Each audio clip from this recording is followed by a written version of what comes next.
My name is Amy. My student number is 1. The title is A Broken Body Isn't a Broken Person.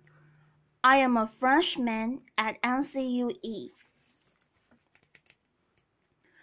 Life is about opportunities, creating them and embracing them. And for me, that was the Olympic dream. That's what defined me. That was my bliss. As a cross-country skier and member of the Australian ski team headed towards the Winter Olympics, I was on a training bike ride with my fellow teammates. As we made our way up towards the spectacular Blue Mountains west of Sydney, it was the perfect autumn day. Sunshine, the smell of eucalyptus, and a dream. Life was good. We'd been on our bikes for around 5.5 hours when we got to the part of the ride that I loved, and that was the hills, because I love the hills. And I got up off the seat of my bike, and I started pumping my legs, and as I sucked in the cold mountain air, I could feel it burning my lungs, and I looked up to see the sun shining in my face. And then everything went black. Where was I? What was happening? My body was consumed by pain. I'd been hit by a speeding utility truck with only 10 minutes to go on the bike ride. I was airlifted from the scene of the accident by a rescue helicopter to a large spinal unit in Sydney. I had extensive and life-threatening injuries. I'd broken my neck and my back in 6 places. I broke 5 ribs. On my left side, I broke my right arm. I broke my collarbone. I broke some bones in my feet. My whole right side was ripped open, filled with gravel. My head was cut open across the front, lifted back, exposing the skull underneath. I had head injuries. I had internal injuries. I had massive blood loss. In fact, I lost about 5 liters of blood, which is all someone my size would actually hold. By the time the helicopter arrived at Prince Harry Hospital in Sydney, my blood pressure was 40 over nothing. I was having a really bad day. For over 10 days, I drifted between 2 dimensions. I had an awareness of being in my body, but also being out of my body, somewhere else, watching from above as if it was happening to someone else. Why would I want to go back to a body that was so broken? But this voice kept calling me. Come on, stay with me. No, it's too hard. Come on, that is our opportunity. No, that body is broken. It can no longer serve me. Come on, stay with me. We can do it. We can do it together. I was at a crossroads. I knew if I didn't return to my body, I'd have to leave this world forever. It was the fight of my life. After 10 days, I made the decision to return to my body, and the internal bleeding stopped. The next concern was whether I would walk again. Because I was paralyzed from the waist down, they said to my parents the neck break was a stable fracture, but the back was completely crushed. The vertebra at L1 was like you dropped a peanut, stepped on it, smashing into thousands of pieces. They'd have to operate. They went in. They put me on a beanbag. They cut me, literally cut me in half. I have a scar that wraps around my entire body. They picked as much broken bone as they could that had lodged in my spinal cord. They took out 2 of my broken ribs, and they rebuilt my back. L1, they rebuilt it. They took out another broken rib. They fused T12, L1, and L2 together. Then they stitched me up. They took an entire hour to stitch me up. I woke up in intensive care, and the doctors were really excited that the operation had been a success, because at that stage I had a little bit of movement in one of my big toes, and I thought, great, because I'm going to the Olympics. I had no idea. That's the sort of thing that happens to someone else, not me, surely. But when the doctor came over to me and she said, Janine, the operation was a success, and we've picked as much bone out of your spinal cord as we could. But the damage is permanent. The central nervous system nerves, there is no cure. You are what we call a partial paraplegic, and you have all of the injuries that go along with that. You have no feeling from the waist down, and at most, you might get 10 or 20% return. You have internal injuries for the rest of your life. You have to use a catheter for the rest of your life, and if you walk again, it will be with calipers and a working frame. And then she said, Janine, you have to rethink everything you do in your life, because you're never going to be able to do the things you did before. I tried to grasp what she was saying. I was an athlete. That's all I knew. That's all I'd done. If I couldn't do that, then what could I do? And the question I asked myself is, if I couldn't do that, then who was I? They've moved me from intensive care to acute spinal. I was lying on the thin, hard spinal bed. I had no movement in my legs. I had tight stockings on to protect my blood clots. I had one arm in a plaster, one arm tied down by jigs. I had a neck brace and sandbags on either side of my head, and I saw my world through a mirror that was suspended above my head.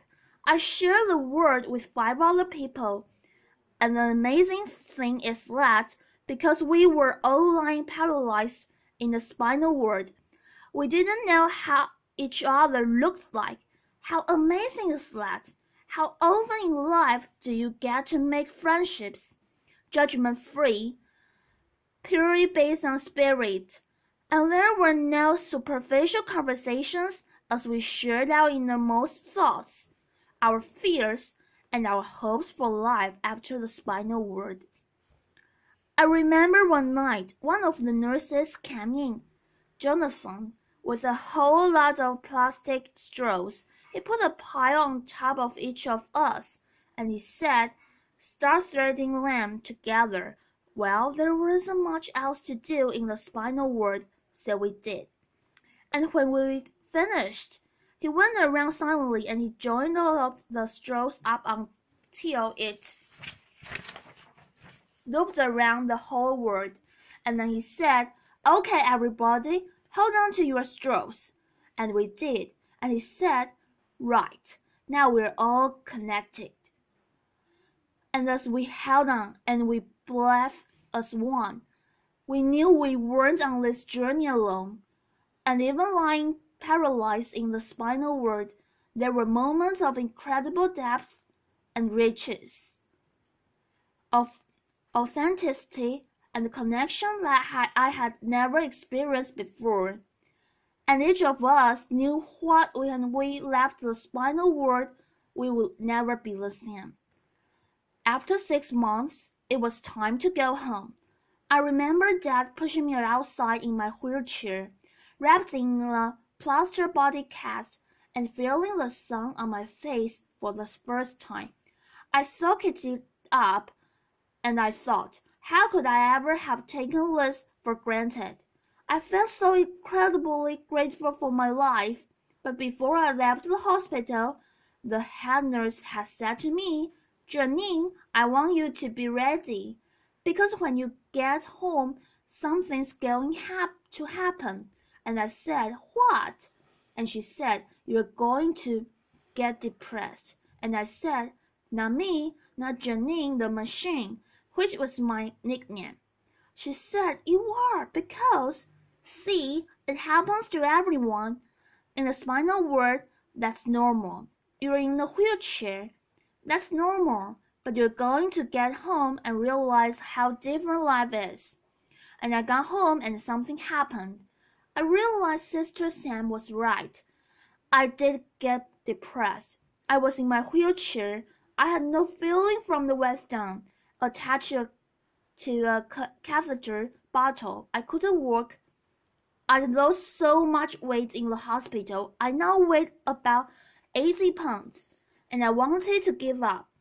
All I wanted to do was put my running shoes on and run out the door. I wanted my old life back. I wanted my body back. And I can remember Mom sitting on the end of my bed and saying, I wonder if life will ever be good again. And I thought, how could it? Because I've lost everything that I valued, everything that I'd worked towards, gone. And the question I asked was, why me? Why me? And then I remembered my friends that were still in the spinal ward, particularly Maria. Maria was in a car accident, and she woke up on her 16th birthday to the news that she was a complete quadriplegic, had no movement from the neck down, had damage to her vocal cords, and she couldn't talk. They told me, we're going to move you next to her because we think it will be good for her. I was worried. I didn't know how I'd react to being next to her. I knew it would be challenging, but it was actually a blessing because Maria always smiled. She was always happy, and even when she began to talk again, albeit difficult to understand, she never complained, not once, and I wondered how had she ever found that level of acceptance. And I realized that this wasn't just my life, it was life itself. I realized that this wasn't just my pain, it was everybody's pain. And then I knew, just like before, that I had a choice. I could keep fighting this, or I could let go and accept not only my body, but the circumstances of my life. And I stopped asking, why me? And I started to ask, why not me? And then I thought to myself, maybe being at rock bottom is actually the perfect place to start. I had never before thought of myself as a creative person. I was an athlete. My body was a machine. But now I was about to embark on the most creative project that any of us could ever do, that of rebuilding a life. And even though I had absolutely no idea what I was going to do, in the uncertainty came a sense of freedom. I was no longer tied to a set path. I was free to explore life's infinite possibilities, and the realization was about to challenge my life. Sitting at home in my wheelchair and my plaster body cast, an airplane flew overhead, and I looked up and I thought to myself, that's it, if I can't walk, then I might as well fly. I said, Mom, I'm going to learn how to fly. She said, that's nice, dear. I said, pass me the yellow pages. She passed me the phone book. I ran up the flying school. I made a booking, said I'd like to make a booking to come out for a flight. They said, when do you want to come out? I said, well, I have to get a friend to drive me out because I can't drive. Sort of can't walk either. Is that a problem? I made a booking, and weeks later, my friend Chris and my mom drove me out to the airport.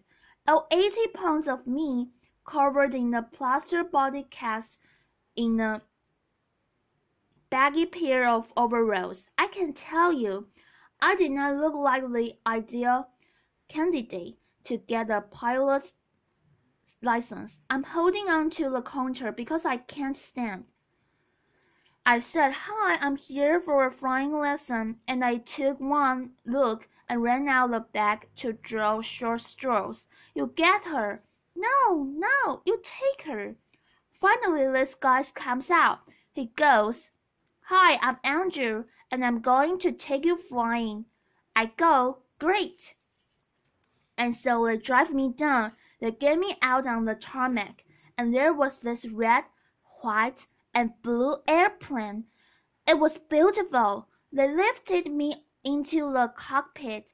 They had to slide me up on the wing, put me in the cockpit. They sent me down. There are buttons and dollars everywhere. I'm going, wow, how do you ever know what all these buttons and dolls do? Andrew, the instructor, got in the front, started the airplane up. He said, would you like to have a go at taxiing? That's when you use your feet to control the rudder pedals to control the airplane on the ground. I said, no, I can't use my legs. He went, oh, I said, but I can use my hands. And he said, okay. So he got over to the runway and he applied the power, and as we took off down the runway and the wheels lifted up of the tarmac and we became airborne, I had the most incredible sense of freedom. And Andrew said to me as we got over the training area, you see that mountain over there? And I said, yeah. And he said, well, you take the controls and you fly towards that mountain. And as I looked up, I realized that he was pointing towards the blue mountains where the journey had begun. And I took the controls and I was flying. And I was a long, long way from the spinal word. And I knew right then that I was going to be a pilot. Didn't know how on earth I'd ever pass a medical, but I'd worry about that later because right now I had a dream. So I went home, I got a training diary out, and I had a plan. And I practiced my walking as much as I could. And I went from the point of 2 people holding me up to 1 person holding me up to the point where I could work around the furniture as long as it wasn't too far apart. And I made great progression to the point where I could work around the house, holding onto the walls like this. And Mom said she was forever following me, wiping off my fingerprints. But at least she would always knew where I was. So while the doctors continued to operate and put my body back together again, I went on with my theory study, and then eventually and amazingly, I passed again. I passed my pilot's medical, and that was my green light to fly, and I spent every moment I could out at that flying school way of my comfort zone. All these young guys that wanted to be Qantas pilots, and little hot along me in first my plaster cast and then my steel blades, my baggy overalls, my bag of medication and catheters, and my ring, and they used to look at me and think, oh, who is she kidding? She's never going to be able to do this.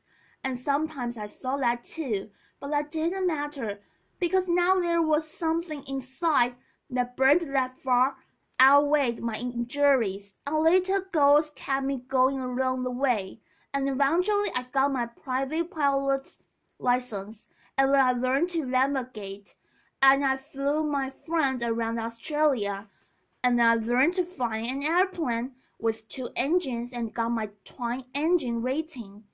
And then I learned to fly in bad weather as well as fine weather and got my instrument rating, and then I got my commercial pilot's license, and then I got my instructor rating, and I found myself back at the same school where I'd gone for that very first flight, teaching other people how to fly just under 18 months after I left the spinal world.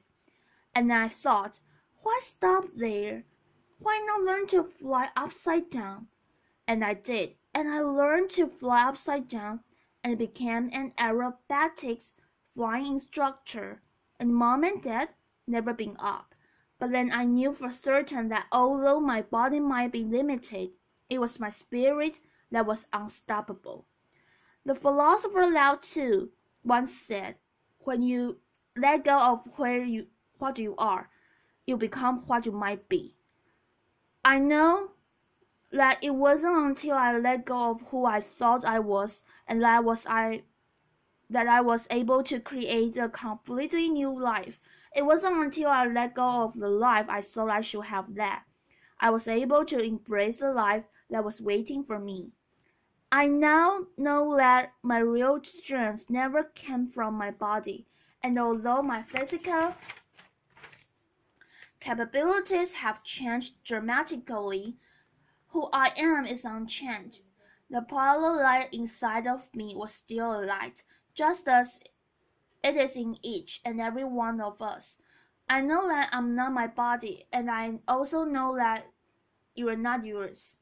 And then it no longer matters what you look like, where you come from, or what you do for a living. All that matters is that we continue to fan the flame of humanity by living our lives as the ultimate creative expression of who we really are.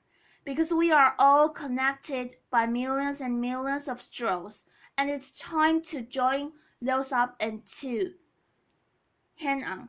And if we are to move towards our collective bliss, it's time we shed our focus on the physical and instead embrace the virtues of the heart.